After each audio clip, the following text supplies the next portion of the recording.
Yan, good day mga boss. Meron tayong gagawing iscan natin tong Ford Links. Ito yung ginawa kong diagram. Pero meron akong gumawa ako ng ito, yung LED light. Yung LED light ginawa kong ganito para sumalpak dito. Dito niya. Tapos isa pa, meron pang connection na ganito, wiring. Yan.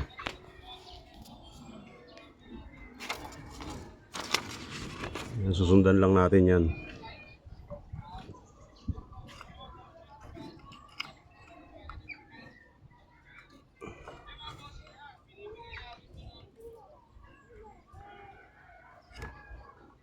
Itong wire na parang jumper, itatap lang natin gano'n.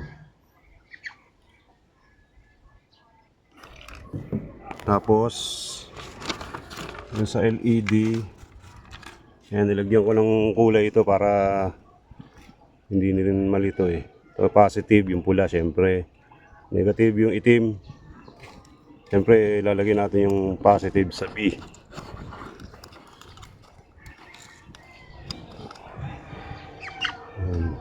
Tap natin sa B na yan. Tapos yung kabila ay A, negative. Yan. Tap lang natin ganyan. Tapos nakikita natin magbiblink yan. On lang natin susi.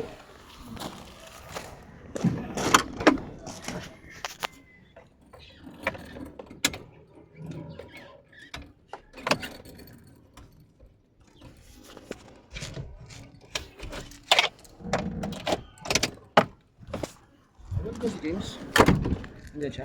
Wala Wala siya? Yan. Nakikita nyo magbiblink yung niya, ilaw. Yan.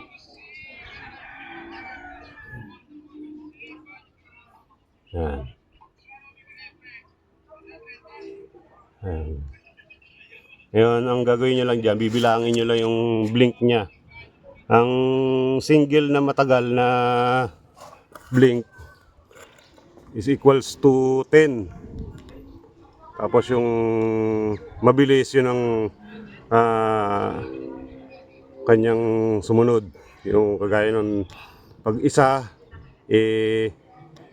isang matagal 10. Tapos isang mabilis 1. Bali magiging 11 yun. Yan. Sundan nyo lang yan. Tapos i-search nyo lang yan sa Google. Makikita nyo na agad kung anong problema niyan.